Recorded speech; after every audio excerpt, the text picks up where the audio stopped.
कहानी कान के बूंदे। मर्दों की बेवफाई और जुल्म की न जाने कितनी कहानियां हम पढ़ चुके हैं। अनगिनत मिसालें हम आसपास देख भी चुके हैं, जिसमें मर्द के जंगली व्यवहार की शिकार आत्महत्या करती हुई औरत, प्यार के जाल में फांस कर बेवफाई करने वाला मर्द, दूसरी औरतों से रिश्ता बनाकर अपनी पत्नी को बेइज्जत करने वाला मर्द, औरत को केवल शारीरिक संतुष्टि में उपयोगी वस्तु समझने वाला मर्द। लेकिन आज तस्वीर का दूसरा रूप जब सामने आया तो मेरी सोच के कोरे कागज़ पर मेरा कलम खुद ब खुद स्याही बिखेरता चला गया। बात उन दिनों की है जब अपनी छुट्टियां बिताने मैं अपनी बड़ी बहन के यहाँ गई थी। दोपहर के भोजन के बाद हम आराम कर रहे थे कि कुछ शोर सुना। हम दोनों गैलरी में आ गईं। देखा कि मेंटल हॉस्पिटल की वैन में कुछ कर्मचारी एक व्यक्ति को ज़बरदस्ती बैठा रहे हैं। वो व्यक्ति ज़ोर ज़ोर से चिल्ला रहा है, मद्दू मद्दू। मैंने दीदी से पूछा, ये क्या कह रहा है? दीदी ने बताया कि वो मधु मधु कह रहा है। बेचारा अभी भी उसी बेवफा लड़की को याद कर रहा है। वैन वाले ने उसे चुप कराने के लिए ज़ोर से डंडा बजाया तो वो डर के पलटा। तब मैंने उसे सामने से देखा। वो बहुत खूबसूरत नौजवान था, गोरा चिट्टा, घुंघराले बाल, बड़ी बड़ी आँखें, बस थोड़ा मैला कुचैला, दाढ़ी बढ़ी हुई, गंदे कपड़े और होंठ सूजे हुए थे, जैसे उसे किसी ने बड़ी बेरहमी से मारा हो। और उसकी आँखों की वो तलाश, जो प्यास थी उसकी आँखों में, ओह मैं बता नहीं सकती। जैसे उसकी कोई अनमोल चीज़ कहीं खो गई है। मैं उस नौजवान को उस समय तक देखती रही जब तक वैन मेरी नज़रों से ओझल न हो गई। फिर मैंने दीदी से कहा, दीदी क्या हुआ था इसके साथ, और ये मधु कौन है? और फिर दीदी ने उस लड़के अविनाश और उसकी प्रेमिका मधु की जो दास्तान बताई, यकीन मानिए मेरे रोंगटे खड़े हो गए। दीदी ने बताया, अविनाश और मधु एक ही मोहल्ले में रहते थे। मधु के पिता के देहांत के बाद उन लोगों ने घर का निचला हिस्सा किराए पर चढ़ा दिया। माँ बेटी ऊपर वाले हिस्से में रहते थे। नीचे वाले किराएदार जरी का काम करते थे। किराया अच्छा खासा मिल जाता, जिसमें माँ बेटी का गुजर बसर आसानी से हो जाया करता। नीचे से जो जरी का कारखाना था, वहाँ पर हमेशा मोहल्ले के लड़के जमा रहते थे। मधु के कमरे की गैलरी बाहर से साफ दिखाई देती थी। अविनाश भी ज़्यादातर वहीं खड़ा रहता था। अविनाश बहुत गरीब था, ले देकर बस एक छोटा सा कमरा ही था, और काम तो शूटिंग के सामान पहुंचाया करता था और वहीं पर स्पॉट बॉय का काम करता था। जो थोड़े बहुत पैसे मिलते उससे अपना खर्च चलाता और एक आध टी शर्ट खरीद लेता। उसे पहनकर घंटों मधु की गैलरी के नीचे खड़ा रहता। कभी कभार अच्छे पैसे मिल जाते तो वो बचाकर मधु पर खर्च करता। मधु का अंदाज बड़ा दिल फेंक होता था। वो लड़कों को अपनी ओर आकर्षित कर खुश होती थी। हमेशा बन-ठन कर निकलना और इतराना उसका शौक था। अविनाश से कुछ ज़्यादा फ्री रहती, हंस बोल लिया करती थी। अविनाश मधु को अपने ज़्यादा करीब देखकर फूले न समाता। उसको खुश करने और रिझाने के लिए तोहफे दिया करता। कभी कभी दोनों साथ में फिल्म भी देखा करते। मधु के लिए वो बहुत पैसे कमाना चाहता था। मधु को लेकर उसने बड़े बड़े सपने सजा रखे थे। कोई और उसे देखता तो उसको बिल्कुल अच्छा नहीं लगता था। उसका बस चलता तो वो मधु को सबसे छुपा कर रखता। जब उसे ये पता चला कि मधु का बर्थडे आने वाला है, वो खुशी खुशी अपने ख्यालों में ही तैयारियां करने लगा। पैसे तो वो जमा कर ही रहा था, लेकिन उसे कुछ और पैसों की ज़रूरत पड़ने वाली थी। अपने किसी दोस्त से कुछ पैसे उधार लेकर उसने सोने के छोटे नाजुक से कान के बूंदे खरीदे। रोज़ रात को वो बूंदे निकाल कर देखता। मधु इन बूंदों को देखकर कितना खुश होगी, ये सोच सोच कर ही बंदा पागल हुआ जा रहा था। आखिरकार वो दिन भी आ गया। आज उसने काम की छुट्टी कर रखी थी। वो शाम 4 बजे से ही गली के नुक्कड़ पर खड़ा रहा। अविनाश की तड़प समय के साथ बढ़ती चली जा रही थी। करीब शाम 6 बजे वो उसे गली में आती दिखाई दी। वो दौड़कर आगे गया और गुलाब का फूल देकर बर्थडे विश किया, जिसको मधु ने बड़े प्यार से अपने गालों से लगाया। फिर अविनाश ने जेब से छोटी सी डिबिया निकाली, जिसे मधु ने झपट कर ले लिया। अविनाश को मधु का इस तरह झपट कर तोहफा लेना अच्छा लगा, एक अपनापन जैसा। मधु ने जैसे ही उन बूंदों को देखा, वो खुशी से उछल पड़ी। वाह, कितना प्यारा है ये, इट्स सो क्यूट। अविनाश के तो जैसे सारे पैसे वसूल हो गए। वो एकटक उसे देखता रहा। मधु ने अविनाश के गालों को प्यार से छूते हुए कहा, थैंक्स अवी, और बालों को लहराते हुए इठलाती हुई चली गई। वो बहुत देर तक बुत बना खड़ा रहा। गली के आखिरी कोने तक उसे जाते हुए देखता रहा। उसका दिल खुशी से उछल रहा था। आंखों में एक अजीब सी चमक आ गई थी। घर पहुंचकर वो बिस्तर पर लेट गया। कुछ गुनगुनाता, अपने आप में मुस्कुराता हुआ वो मधु के हसीन सपनों में खो गया।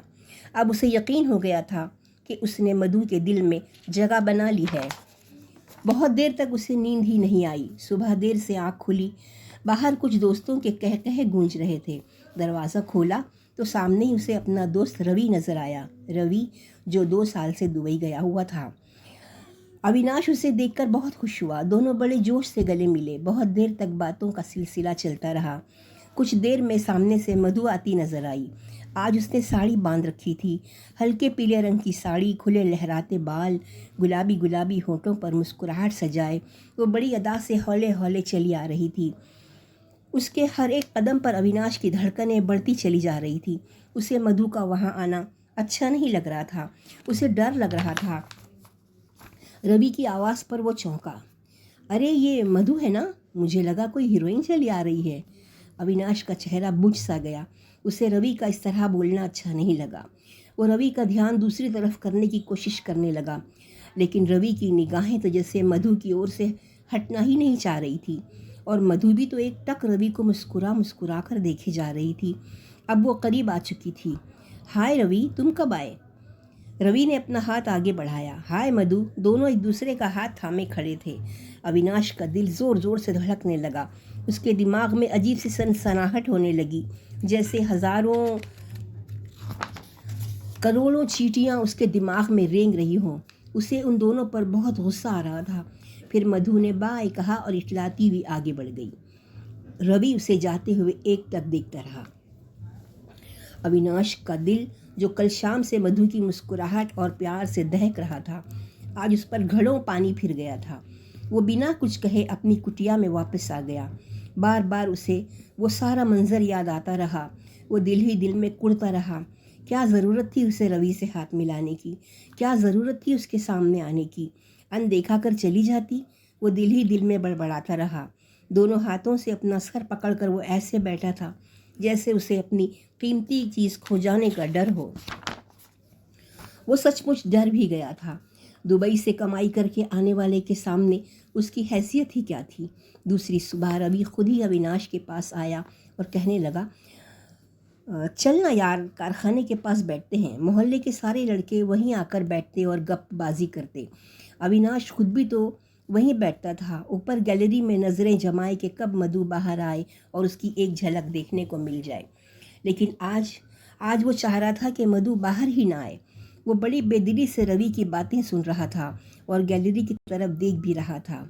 धड़कनों का शोर तेज़ी से बस यही चाह रहा था कि मधु आज बाहर ना आए। अचानक सांसें थम सी गई। मधु तौलिया सुखाने बाहर आ ही गई। जैसे ही तौलिया झटका तो रवि की निगाहें भी ऊपर की तरफ उठ गईं। गुलाबी रंग की महीन नाइटी पहने थी वो, जिसके अंदर से जिस्म की सारी बारीकियां साफ तौर पर झलक झलक कर देखने वालों को अपनी ओर आकर्षित कर रही थी। अविनाश ने देखा कि रवि उसे अजीब सी नज़रों से घूर रहा है और वो मधु, वो भी बड़े आराम से तौलिया सुखाई जा रही थी। एक तौलिया सुखाने में इतनी देर? वो बड़बड़ाने लगा। उसके दिमाग में फिर से हज़ारों चींटियां रेंगने लगी। फिर वो रवि की आवाज़ पर चौंका। यार रवि, मेरा एक काम कर दे, ये पैकेट मधु को दे देना यार मेरी तरफ से। वो तेरे से ज़्यादा फ्री है ना, इसलिए कह रहा हूँ। तू तो उसके घर आता जाता भी है ना। और सुन, मैं मौसी के यहाँ जा रहा हूँ, उससे कहना आकर मिलता हूँ, ठीक है? चल फिर मिलते हैं। अविनाश ने बहुत मुश्किल से अपने अंदर उठ रहे गुस्से को दबाते हुए वो पैकेट ले लिया। बड़ी बेदिली से सीढ़ियाँ चढ़ता हुआ वह मधु के कमरे तक पहुँच ही गया। वो उस वक्त अकेली थी। अविनाश के चेहरे को देखे बगैर ही उसने झपट कर वह पैकेट ले लिया और किसी जानवर की तरह सूंघने लगी। क्या है इसमें? परफ्यूम्स? चॉकलेट्स? नहीं नहीं, परफ्यूम ही है। हाय कितनी प्यारी खुशबू है। जल्दी जल्दी पैकेट को खोलते हुए, देखा मैंने बोला था ना परफ्यूम ही है, रवि ने दिया है ना, उसी ने दिया होगा, इतना महंगा तोहफा तो वही ला सकता है। अविनाश दम साधे उसकी दीवानगी देख रहा था, लेकिन ये आखिरी बात उसे अंदर तक झंझोड़ गई। उसने गुस्से से मधु का हाथ पकड़ा। क्या कहा तुमने? महंगा तोहफा सिर्फ रवि ही ला सकता है? हाँ तो क्या गलत कह दिया मैंने? वो दुबई से कमा कर आया है, जाहिर है वही तो ला सकता है। जो भी हो, किसी गैर की तारीफ नहीं करनी चाहिए तुमको। मधु ने अपनी आंखें बड़ी करते हुए कहा। अच्छा वो गैर, और तुम क्या हो? क्या समझते हो अपने आप को? क्या मैं तुम्हारी बीवी हूँ? दो चार बोल हंसकर क्या बोल दिए, तुम तो मुझ पर अपना हक ही जताने लगे। मधु मधु ऐसा तो मत बोलो यार, देखो हमारी बात और है। क्या क्या हमारी बात क्या और है? हड़बड़ा गया अविनाश। हम दोनों एक साथ घंटों बैठे बातें करते थे, साथ फिल्में भी देखने जाते थे। वो तुम्हारा मुस्कुरा कर बातें करना, मुझ पर अपना हक जताते हुए फरमाइशें करना, वो तुम्हारा रूठना और मेरा मनाना, वो सब क्या था यार? मधु ने अपना माथा पीटते हुए कहा। ओह गॉड, गलती मेरी ही थी, मैंने ही तुमको कुछ ज़्यादा लिफ्ट करा दी, तुम तो आखिर अपनी हद ही भूल गए। बेचारा अविनाश किसी ज़िद्दी बच्चे की तरह मचल गया। नहीं मधु, तुम गुस्सा मत हो, तुम ऐसा मत कहो। मैं तुम्हें बहुत खुश रखूँगा, बहुत पैसे कमाऊँगा, मैं तुम्हें बहुत प्यार दूँगा।